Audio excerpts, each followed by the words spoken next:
하나님 말씀을 찾습니다. 요한계시록 14장입니다. 요한계시록 14장 1절에서 5절까지를 합독합니다. 신약 성경 412쪽이 되겠습니다. 찾으신 줄 알고 1절부터 합독합니다. 또 내가 보니 보라 어린 양이 시온산에 섰고 그와 함께 14만 4천이 서 있는데 그들의 이마에는 어린 양의 이름과 그 아버지의 이름을 쓴 것이 있더라. 내가 하늘에서 나는 소리를 들으니 많은 물소리와도 같고 큰 우레소리와도 같은데 내가 들은 소리는 검은 고 타는 자들이 그 검은 고를 타는 것 같더라. 그들이 보좌 앞에 네 생물과 장로들 앞에서 새 노래를 부르니 땅에서 속량함을 받은 14만 4천 밖에는 능히 이 노래를 배울 자가 없더라. 이 사람들은 여자와 더불어 더럽히지 아니하고 순결한 자라. 어린 양이 어디로 인도하든지 따라가는 자며 사람 가운데에서 속량함을 받아 처음 익은 열매로 하나님과 어린 양에게 속한 자들이니 그 입에 거짓말이 없고 흠이 없는 자들이더라. 아멘. 자, 오늘 말씀은 요한계시록 14장입니다. 어린 양과 14만 4천. 여러분, 우리가 살아가면서 이 고난이라는 것은 피할 수가 있습니까? 없습니까? 내가 원한다고 피하고 내가 원치 않는다고 안 피하고, 여러분 그렇게 되던가요? 아니죠. 고난은 피할 수가 없습니다. 자, 고난을 피할 수가 없다면 어떻게 해야 되겠습니까? 고난을 즐기시기 바랍니다. 어떻게 즐기냐면 내 믿음이 성장할 수 있는 기회로 삼아서 그 고난을 힘들다, 어렵다, 괴롭다, 부정적으로 보는 것이 아니라 긍정적으로 볼 수 있는 그런 신앙의 삶을 살아갈 때 이 고난을 우리는 파도 타기 하듯이 즐길 수가 있습니다. 여러분, 마이애미 같은 데 가면은 이 파도가 굉장히 높잖아요. 거기에 보면은 서핑을 하는 사람들이 이 보드를 타고 파도 속으로 들어가요. 왜 그렇습니까? 파도 속으로 들어가야만 파도 타기를 즐길 수가 있거든요. 마찬가지입니다. 고난의 파도가 올 때 그걸 피하려고 하면은, 도망가려고 하면 더 힘들어요. 오히려 그 고난 속으로 들어가서 내 신앙을 업그레이드 할 수 있는 기회로 삼는, 고난을 즐길 수 있는 그런 성도가 될 때에 얼마나 그 고난을 잘 감당할 수가 있을지 우리는 알 수가 있습니다. 오늘 이 요한계시록을 우리가 가만히 살펴보면은 요한계시록에서 말하는 내용은 끊임없이 우리 성도들에게는 고난이 주어진다. 그러나 더 중요한 사실은 그 고난은 나중에 반드시 승리로 확정될 것이다 하는 것을 이야기하고 있습니다. 왜냐하면 우리 주님께서는 우리 믿는 사람들이 실패하고 넘어지기를 원하지 않습니다. 그래서 고난을 잘 극복해서 반드시 승리할 수 있도록 우리를 인도해 나가신다는 것을 말씀을 통해서 군데군데 우리에게 이정표로 보여주고 있습니다. 본문에서 크게 두 가지의 장면을 볼 수가 있습니다. 그 두 가지의 장면, 이 14장에 나오는 두 가지의 장면은 우리 성도들에게는 큰 힘과 위로가 되는데, 첫째 어떤 장면이 나오냐면은 1절에서 5절 사이에 보면은 어린 양이 나옵니다. 시온산의 어린 양, 그리고 새 노래를 부르는 14만 4천이 나옵니다. 자, 고난 중에서 우리가 뭘 보느냐? 어린 양이신 예수 그리스도를 보면은, 야, 나중에 우리도 저렇게 하나님을 찬양하며 경배하며 승리의 노래를 부르게 되는구나. 승리가 확정되어 있다는 것을 우리에게 보여주십니다. 그리고 또 14절 이하로 넘어가면은 이제 흰 구름 위에 인자 같은 이가 앉아 계시는데 그분이 바로 예수 그리스도죠. 그분이 무엇 하시는 분이냐? 날카로운 낫을 들고 이 세상의 곡식을 수확하시는 분입니다. 다시 말하면 마지막 심판을 집행하시는 분이다. 그러면은 세상에 아무리 용과 두 짐승이 교회를 괴롭히고 교회를 핍박하고 그런다 할지라도 우리의 뒤에는 누가 계신다는 말입니까? 예수 그리스도가 계신다는 거예요. 예수 그리스도가 계신다는 말은 다른 말로 바꾸면은 승리가 확정되어 있다. 여러분, 여러분의 삶에 있어서 고난이 많다 할지라도 그 고난을 뛰어넘을 때에 여러분에게는 무엇이 확정되어 있다? 승리가 확정되어 있다. 그 승리가 바로 예수 그리스도를 통해서 우리에게 주어지는 승리라는 말입니다. 그래서 오늘 이 14장의 말씀을 보면 한편에서는 승리의 팡파르가 막 울려 퍼집니다. 어린 양과 14만 4천이 새 노래를 막 부르잖아요. 그게 승리의 팡파르입니다. 그리고 또 다른 한편에서는 흰 구름 위에 있는 분이 최후의 심판을 행하시는데 그분이 누구냐? 예수 그리스도라는 것. 그러니까 그분이 우리와 함께 계시니까 우리가 절망하거나 또는 두려워할 이유가 있을까요? 없을까요? 없다는 겁니다. 당장은 현상이 무서워 보이고 현상이 우리가 견딜 수가 없을 것 같이 보이지만 우리에게는 주님이 계시니까 두려워할 필요가 없다는 거죠. 그래서 오늘 1절에서 5절까지의 말씀에 보면은 보라 내가 보니 보라 어린 양이 시온산에 섰고 그와 함께 14만 4천이 서 있는데 중요한 것은요. 그들의 이마에 뭐가 있습니까? 어린 양과 그 아버지의 뭐가 있어요? 이름이 쓴 것이 있더라. 여러분, 짐승의 표를 받는 사람은 이마와 손등에다가 뭘 씁니까? 뭐가 쓰여 있습니까? 짐승의 표, 숫자가 뭐죠? 6, 6, 6. 사람의 표라고도 합니다. 자, 이게 얼마나 대조적입니까?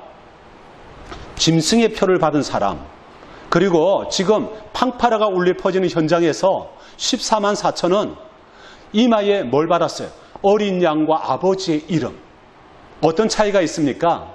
하나는 멸망으로 들어가는 존재들이고 그리고 14만 4천은 승리의 영광을 가지고 천성을 향해 들어가는 그런 어떤 사람들을 대표하는 거죠. 이 14만 4천은 제한된 숫자를 말하는 게 아닙니다. 대표적인 숫자를 말합니다. 그래서 이 14만 4천은 누구냐? 이 지상에서 속량함을 받은 구원을 받은 모든 사람들을 상징적으로 대표하고 있다는 것을 말하고 있는 것이죠. 자, 우리는 앞장에서 12장과 그리고 13장에서 바다에서 올라온 두 용, 그리고 바다에서 올라온 용과 그리고 짐승, 두 짐승에 관해서 살펴보았습니다. 이 용과 짐승은 교회와 성도들을 집요하게 공격을 합니다. 그러나 그것은 결국 실패로 끝나고 시온산에서는 승리의 팡파르가 울려 퍼지죠. 바로 승리의 때를 명확하게 명시한 것은 아니지만 가장 확실한 대답이 있다면 그것은 성도는 반드시 이긴다는 것입니다. 여러분 그리고 저는 반드시 이긴다는 것입니다. 승리의 때를 명확하게 표현하지는 않았습니다. 그러나 오늘 말씀해 보니까 승리가 확정된 것을 볼 수가 있고 바로 그 환희에 차 있는 승리의 팡파르가 2절의 말씀에서 울려 나오고 있죠. 내가 하늘에서 나는 소리를 들으니 많은 물소리와도 같고 큰 우레소리와도 같은데 내가 들은 소리는 검은고 타는 자들이 그 검은고를 타는 것 같더라. 빵빠르가 빵빵빵빵빵빵 울려 퍼지는 소리가요. 물소리처럼. 많은 물소리. 여러분 많은 물소리 들어보셨습니까? 저는 남해에 가가지고요. 울돌목에 간 적이 있습니다. 울돌목은 그 물살이 얼마나 센지요. 그 옆에서 보면은 와, 그 소리만 해도요. 기가 아파요. 기가. 굉장하더라고요. 물 소용돌이가 막 치는데 금방이라도 빨려 들어갈 것 같아요. 물소리가요. 얼마나 큰지 큰 폭포에서 물이 쏟아지면은 옆에 사람한테 이야기를 해도 알아듣지를 못해요. 그만큼 웅장하고 굉장하다는 것을 이야기하고 있습니다. 구속받은 14만 4천 명은 어떤 사람이냐? 여러분 구원받은 사람은 어떤 사람이냐? 이마에 어린 양, 아버지의 이름이 기록된 사람입니다. 생명책에 기록된 사람이란 말이죠. 그리고 새 노래를 부르는데 속량함을 받은 사람 말고는 새 노래를 부를 자격이 없어요. 자, 그리고 3절에 가니까요. 하반절에 땅에서 속량함을 받은 14만 4천 밖에는 능히 이 노래를 배울 자가 없더라. 거듭난 사람이 아니면은 새 노래를 부를 수가 없어요. 부르고 싶어도 몰라요. 그 자리에 참여할 수도 없어요. 그러나 속량함을 받은 사람, 성령으로 거듭난 사람, 그 심령이 새로워진 사람, 그 사람이 비로소 어디에서요? 하나님의 보좌 앞과 내 생물과 그리고 24장로 앞에서 새 노래를 부르게 되는 겁니다. 새 노래가 무엇입니까? 하나님이 우리를 인도에 나오셨던 그 은혜를 찬양하고 또 우리가 승리의 길을 갈 수 있도록 인도해 주시는 그 어린 양 예수 그리스도의 능력을 찬양하고 우리가 최후의 승리를 얻게 되는 그 사실에 대해서 감사하고 찬양하는 것. 그게 바로 새 노래가 아닐까요? 하나님을 경외하는 것, 하나님을 경배하는 것. 그게 바로 새 노래라고 할 수가 있죠. 그리고 14만 4천 명이 어떤 사람이냐면은 4절 상반절에 가니까 여자와 더불어 더럽히지 아니하고 순결한 자라. 여러분, 여기에서 여자는 사람들 여자를 의미하는 게 아닙니다. 구약 성경에 보면은 하나님 이외에 다른 신을 섬기는 것, 그것을 뭐라고 했습니까? 영적으로 간음이라고 했습니다. 그래서 신상을 만들고 또는 거짓 어떤 뭔가를 만들고 이래서 하나님 대신에 섬기면 그게 정절을 더럽히는 간음하는 죄라고 구약에서는 말씀하고 있죠. 그래서 우리가 우상 숭배하는 것, 그것을 버리는 사람, 우상을 숭배하지 않고 하나님만을 섬기는 사람을 순결한 자라고 이야기하고요. 어린 양이 어디로 가든지 따라가는 자라. 여러분, 그 십자가의 길이 따라가기가 어렵습니다. 그렇지만 그 십자가의 길을 묵묵히 따라가는 사람, 그 사람이 바로 구속함을 얻은 14만 4천에 포함되는 거죠. 그리고 4절 하반절에 가면은 처음 익은 열매로 하나님과 어린 양에게 속한 자들이니, 여러분, 우리가 어디에 속해 있어야 되겠습니까? 세상에 속해 있어야 될까요? 하나님께 속해 있어야 될까요? 무르나마나 우리는 예수 그리스도 안에, 하나님 안에 속해 있는 하나님의 자녀들이 되는 것입니다. 그래야만 우리는 이 승리의 공동체에 포함될 수가 있습니다. 그리고 5절 말씀에 가니 그 입에는 거짓말이 없고 흠이 없는 자들이더라. 거짓말이 없어야 돼요. 여러분, 남을 속이고 기만하고 거짓말하는 거 하나님이 싫어하십니다. 그리고 흠이 없다는 말은 우리는 하나님께 드려지는 산 제물입니다. 하나님께 드리는 제물은 흠이 없어야 돼요. 깨끗해야 돼요. 성결해야 돼요. 자, 그래서 어린 양과 공동체가 승리의 노래를 부르는 그 내용이 바로 1절에서 5절까지 나왔다면 6절에서 13절까지에는 보면 세 천사가 나옵니다. 첫 번째 천사는 복음을 들고 나옵니다. 복음을. 이 복음을 들고 나오는데 6절 하반절에 가면은 모든 민족과 종족과 방언과 백성에게 전할 영원한 복음을 가졌더라. 여기에서 모든 민족, 종족, 방언, 백성은 뭐라고 했습니까? 전 세계에 퍼져 있는 사람들을 말한다는 거죠. 자, 그런데 첫 번째 천사가 복음을 전하는 목적이 있습니다. 왜 복음을 전해야 되느냐? 아직까지는 기회가 있단 말이죠. 아직은 기회가 있어요. 마지막 7 대접의 심판이 행해지기 전이니까 아직은 복음을 믿고 구원받을 기회가 있어요. 그런데 이 복음이라는 게 단순히 우리는 예수 그리스도를 믿고 구원받는다? 이것은 우리가 이 지상에 남아있을 때에 그게 이제 복음의 본질적인 내용이지만 우리가 여기에서 천사가 가지고 나온 복음은 어떤 것을 이야기하느냐? 7절에 가면은요, 7절. 그가 큰 음성으로 이르되 하나님을 두려워하며 경외하라는 말입니다. 그에게 영광을 돌리라. 이는 그의 심판의 시간이 이르렀음이니 하늘과 땅과 바다와 물들의 근원을 만드신 이를 경배하라 하더라. 이 첫 번째 천사가 가지고 나온 복음의 그 복음을 전하는 목적은 뭐냐? 하나님을 경외하고 하나님께 영광을 돌리고 하나님을 경배하라는 것입니다. 아직은 기회가 있으니까 빨리 회개하고 하나님을 경배해라. 그런데 사람들은요, 끝까지 회개하지 않습니다. 우리가 앞에서 살펴본 것처럼 이제 7 나팔의 재앙에서 뭐가 나옵니까? 마지막 6번째 재앙에 가면은 이제 2억 명이나 되는 이제 사람들이 이제 사람들을 막 죽이는 거예요. 사람들을 죽이는 거. 그래 이제 고통을 당하는 중에서도 그 사람들은 끝까지 회개를 하지 않습니다. 여기에서 우리는 뭘 볼 수 있느냐? 구원은 하나님의 은혜다. 저와 여러분들이 예수님을 믿게 된 것은 우리 부모님 때문도 아닙니다. 우리 조상 때문도 아닙니다. 내가 어떤 능력이 있고 내가 뭔가 가진 게 있어서 그런 게 아닙니다. 내가 잘나서가 아니라 하나님이 나를 불쌍히 여기시고 구원해 주셨다는 겁니다. 하나님의 은혜라는 말이죠. 자, 두 번째 천사가 나타납니다. 8절 말씀에 보니까 또 다른 천사 곧 둘째가 그 뒤를 따라 말하되 무너졌도다 무너졌도다 큰 성 바벨론이여. 여러분, 여기에서 바벨론은 뭘 상징하느냐 하면 예수님을 믿지 아니하고 하나님을 대적하는 무리들을 가리켜서 바벨론이라고 표현을 합니다.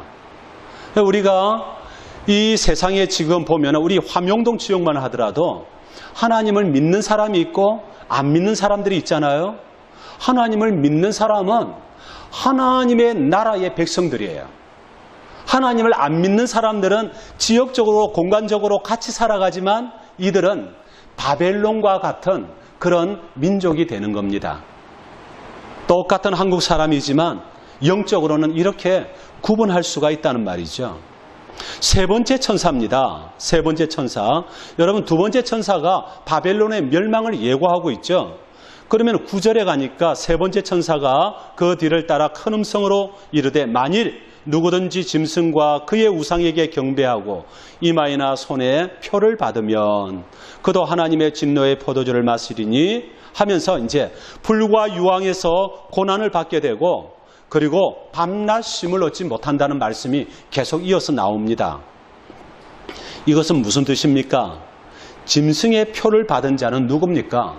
끝까지 하나님을 믿지 않는 사람, 아무리 고통을 주고 아무리 환난을 주고 아무리 재앙이 임한다 할지라도 회개하지 않는 사람, 이런 사람들은 짐승의 표를 받을 수밖에 없습니다. 그리고 육신의 일을 생각하는 사람도 마찬가지입니다. 우리 믿음의 사람들은 영적인 일을 생각할 수 있어야 합니다. 영적인 것을 사모하고 영적인 것을 우리가 바라볼 수 있어야 되는데 항상 육신적인 것에 허우적거리는 사람들이 있습니다. 어떻게 하면 잘 먹고 잘 살까? 어떻게 하면 좀 여유 있게 살아갈까? 어떻게 하면 남들보다 좀 더 멋지게 살아갈까? 여러분, 그건 육신이죠. 어떻게 하면 내가 주를 위해서 더 믿음으로 살까? 어떻게 하면 내가 말씀으로 살까? 어떻게 하면 내가 저 죽어가는 영혼들에게 복음을 전할까? 이것 가지고 고민하는 사람은 영적인 것을 사모하는 사람입니다. 우리 하나님께서 원하시는 것은 육신의 삶이 아니라 영의 삶인 것입니다. 그래서 13절 말씀에 가면은 짐승의 표를 받은 사람 말고 다른 사람들, 또 내가 들으니 하늘에서 음성이 나서 이르되 기록하라. 지금 이후로 주 안에서 죽는 자들은 복이 있도다 하심에 성령이 이르시되 그러하다. 그들이 수고를 그치고 쉬리니 이는 그들의 행한 일이 따름이라 하시더라. 믿음으로 살아가는 사람에게는 아무리 고난이 많고 핍박이 많고 혹시라도 그 핍박 때문에 죽임을 당한다 할지라도 그 사람에게는 하나님께서 영원한 안식을 주신다는 것을 우리에게 보여주고 있습니다. 그래서 우리는 환난과 핍박 가운데서도 우리의 믿음을 포기해서는 안 돼요. 주저앉아가지고 절망해서도 안 돼요. 오히려 더 힘들수록 일어나서 주님의 십자가를 바라보고 그 십자가를 달려가야 하는 것입니다. 14절에서 20절까지 가면은 심판을 집행하는 분이 나오는데 흰 구름 위에 앉으신 분이 낫을 가지고, 여러분 낫은 어디에 쓰는 거죠? 수확할 때 쓰는 거예요. 풀을 벨 때, 곡식을 벨 때. 근데 이 낫을 가지고 곡식을 거두어 드립니다. 곡식이라는 말은 무슨 말이냐면 믿는 자들, 이 땅에 남아있는 믿는 자들을 우리 주님이 다 수확해 드린다는 거예요. 그 다음에는 또 한 천사가 나와서 이 땅에 남아있는 포도송이를 거둡니다. 이 포도송이는 믿지 아니하는 자들을 말하는 것입니다. 믿지 아니하는 자들을 다 거두어서 어떻게 하느냐? 성 바깥에 있는 진노의 포도주 틀에 집어넣습니다. 그래가지고 포도주 틀을 짭니다. 거기에서 포도주가 나와서 이제 넘쳐 흘러가는데 어디까지? 1600 스타디온, 킬로미터로 하면은 320km. 아마 서울에서 대구 정도까지가 될 겁니다. 320km라고 하는 긴 길 동안 이 포도주의 원액이 이제 즙틀에서 짜여서 흘러나가는 거예요. 여러분, 이 포도주는 피를 상징합니다. 피를. 이들이 얼마나 맹렬하고 무서운 심판을 받게 되는가 하는 것을 보여준단 말이죠. 그래서 오늘 우리는 두 가지를 보고 있습니다. 하나는 승리한 14만 4천, 그리고 하나는 짐승의 표를 받은 이 사람들이 마지막에 받을 심판. 이 두 가지를 대조하면서, 이 둘을 보면서 우리가 어떻게 신앙으로 살아야 할까? 우리는 스스로가 새로운 신앙의 각오를 다져야 합니다. 신앙으로 살려면 반드시 고난이 따라온다는 사실을 잊지 마십시오. 예수님도 말씀하셨습니다. 자녀이면 또한 현세에 있어 집과 형제와 자매와 어머니와 자식과 전토를 100배나 받되 박해를 겸하여 받고 내세의 영생을 받지 못할 자가 없다고 했습니다. 바울은 로마서 18장 17절에 자녀이면 또한 상속자 곧 하나님의 상속자요 그리스도와 함께한 상속자니 우리가 그와 함께 영광을 받기 위하여 고난도 함께 받아야 할 것이라고 했습니다. 여러분 믿으십시오. 무엇을요? 우리는 승리자라는 사실을 믿으십시오. 그리고 인내하십시오.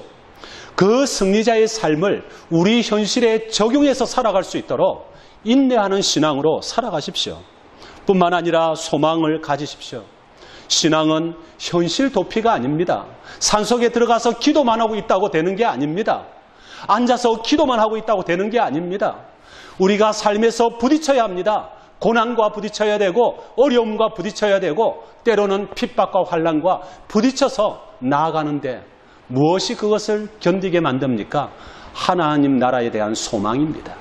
영생에 대한 소망입니다. 그러므로 고난 중에도 믿음으로 인내하시고 소망으로 바라보심으로 미래에 확정된 승리를 오늘의 삶 속에서도 항상 누리며 살아가는 성도가 되시기를 예수님의 이름으로 축원합니다.